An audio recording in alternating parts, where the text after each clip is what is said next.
Ito po bali pa-repair dito sa shop Jaguar portable. Baka may naka-encounter sa inyo na ganito, naglalaktaw lang daw to. Ang nakikita kong difference is malayo yung timing.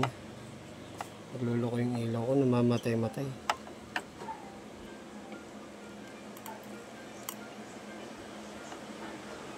Ayan. Ayan, ang bali lalaktaw siya.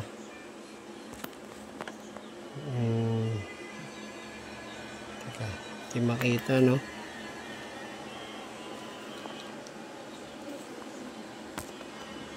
Okay, tanggalin ko yung ngipin. Ayan, tanggalin ko yung ngipin para makita.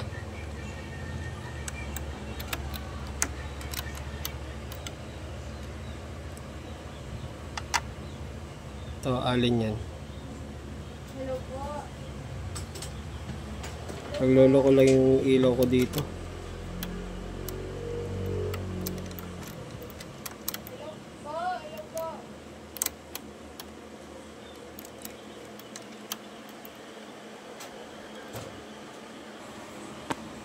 Ayan o, malayo yung timing niya.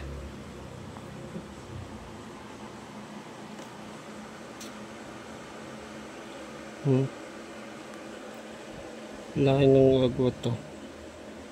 Dahil yan nakadikit eh.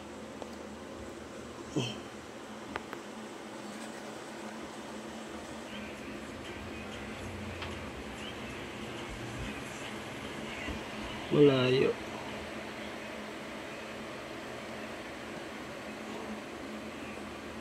Ayan, ang layo. Dito yan i-adjust oh. Dito sa ibabaw. Ito. Tutulak lang natin yung papasok para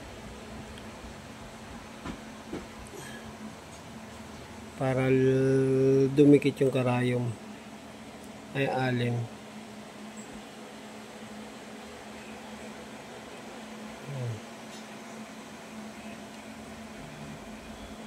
Ayan, pihit lang yung papasok. Tapos check natin. Ate, yung may dala-dala kasi sa Kuya Bobo na sabi sa Bacoor. Ayan.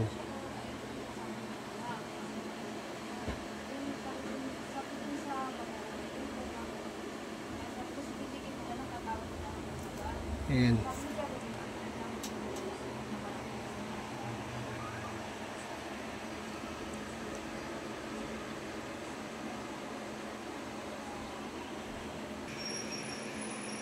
Ayan, ganyan yung timing niya na.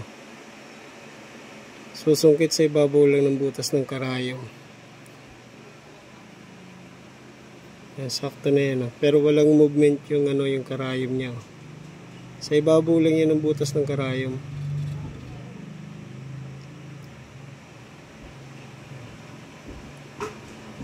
Bali, ang in-adjust ko dyan, yun doon sa taas, yung pinakita ko kaninang may alin. Pipihitin mo lang yun paano, papasok. Para dumikit yung pinaka-hook niya. Kasi ito kasi hindi mo na-adjust yung pinakakabitan ng hook na ito eh. Nakapix yan eh. Ayan o. Kahit sa mga high speed, ganyan lang din. Kukuha siya sa ibabaw ng butas ng karayom.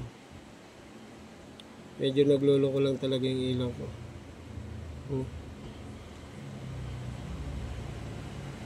Ayan o. Ayan. Kahit sa high speed, ganyan din timing.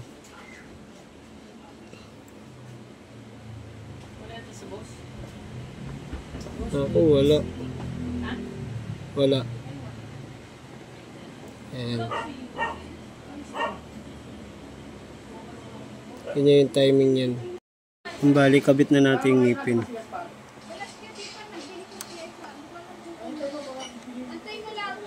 Pero sabi ni Kuya kasi, Ipitan lang natin to.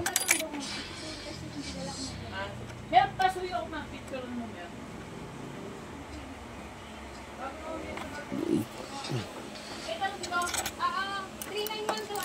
Higpitan lang natin to. Yan, bali na ikabit ko na yung ngipin. Ayan, hinigpitan ko na yan. Ano na lang natin to. Kabit muna natin tong plastic bobbin case nya. Ayan. Sasalpak lang naman tong plastic bobbin case nya. Ito pala tandaan niya na, itong gatla na yan. Dito nakalagay. Ito parang naka-triangle.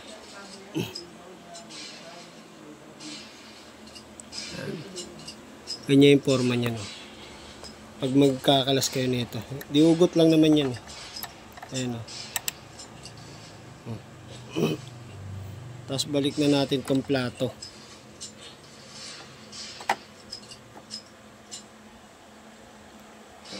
Throat plate screw lang.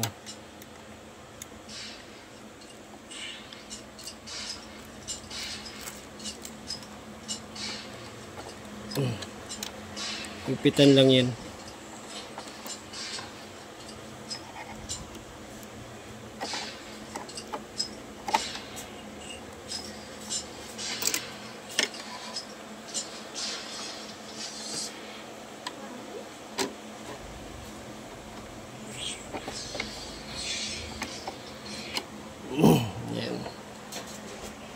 Ito yung pang-adjust ng timing niyan para dumikit yung karayom. Ito.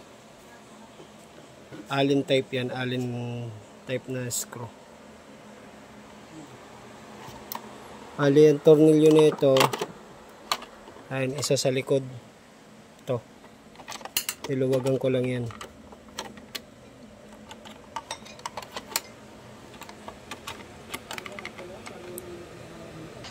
Bali yung tornilyo, dalawa lang, isa rito at saka isa sa likod. Sasalpak lang yan. Tapos titesting na natin to. Tawag na lang ako.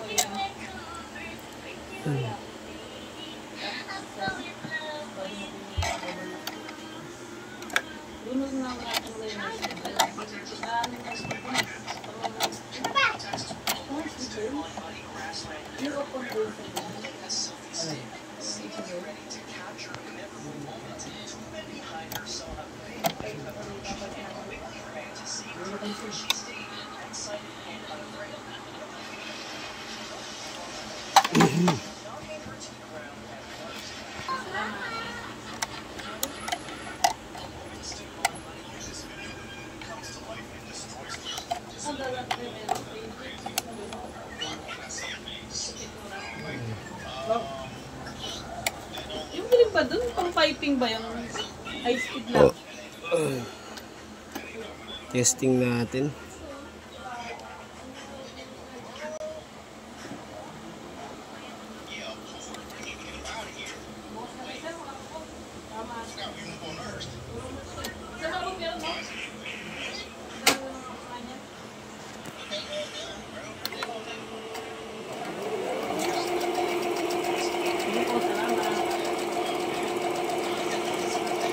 Stop.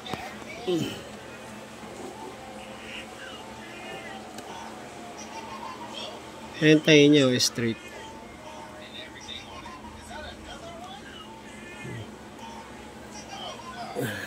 Masyado masikip. Ang number ng tayo niya.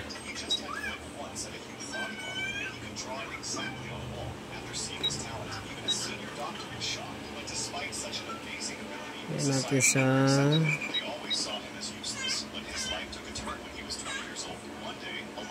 5.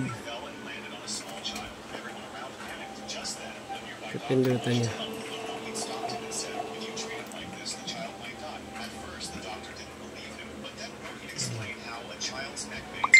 Mabilis.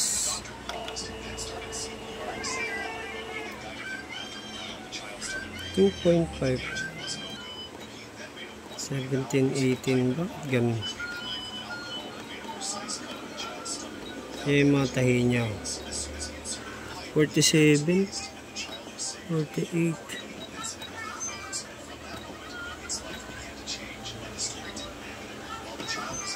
82.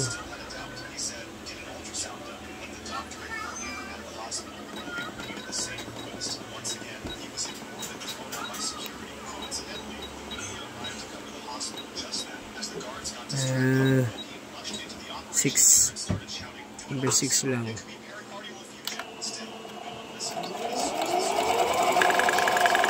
Stop.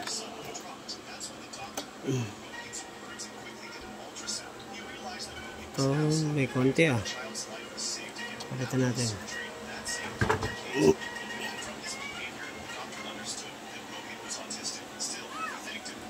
Bali ay hintayin niya straight to. Ayan, pabilisan natin ah. Kasi baka makatulog tayo. Oops, stop.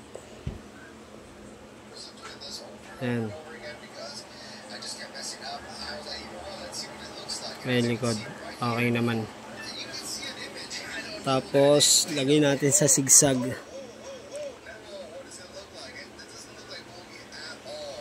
Number 6. Ayan, sigsag.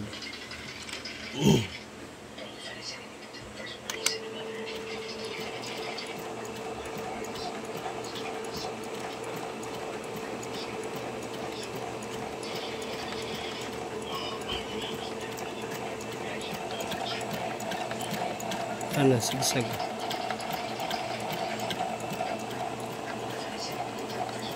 Lagay natin sa ibang tahi. Stop.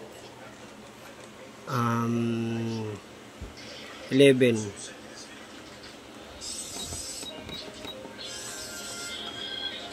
1.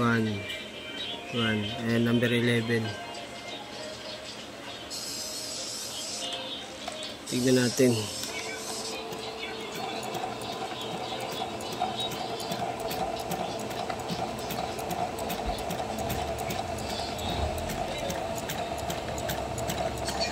Ganyan yung number 11 niya.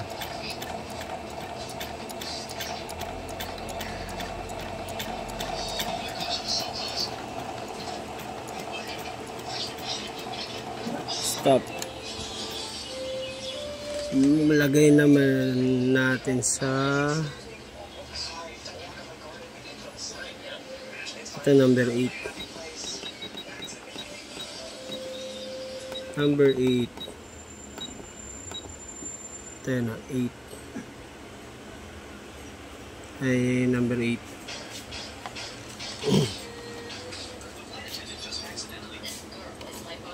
Number 8. Start.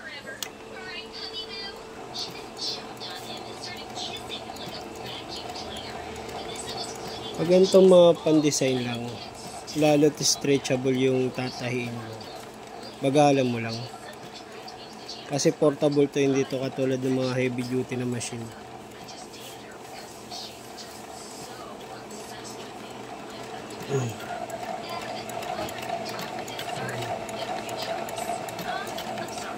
Pwede mo naman siya bilisan ng konti.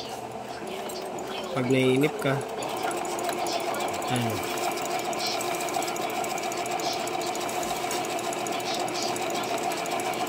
Ito yung pabilisan yan. Pagal. Ayun, tahin nyo. Yung design. Ito. Bali, okay na itong pinagawa sa atin. Yung nakita kong problema nito, yung timing. Yung kaninang in-adjust natin.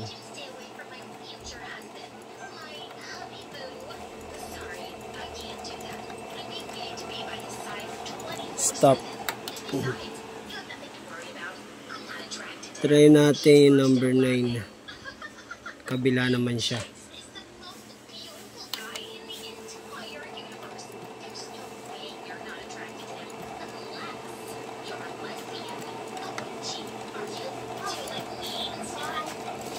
Kumbaga salubong naman siya. Kabila naman yung ganito niya. Ayan.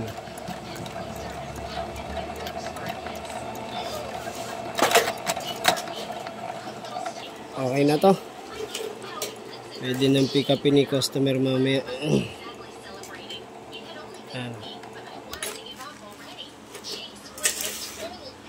Ay, maganda naman yung tahi niya.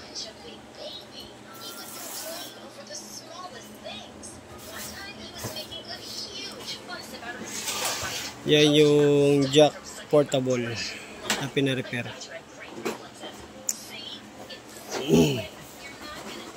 May pick up na to ni customer. Bakit dala kang pulo? Oo,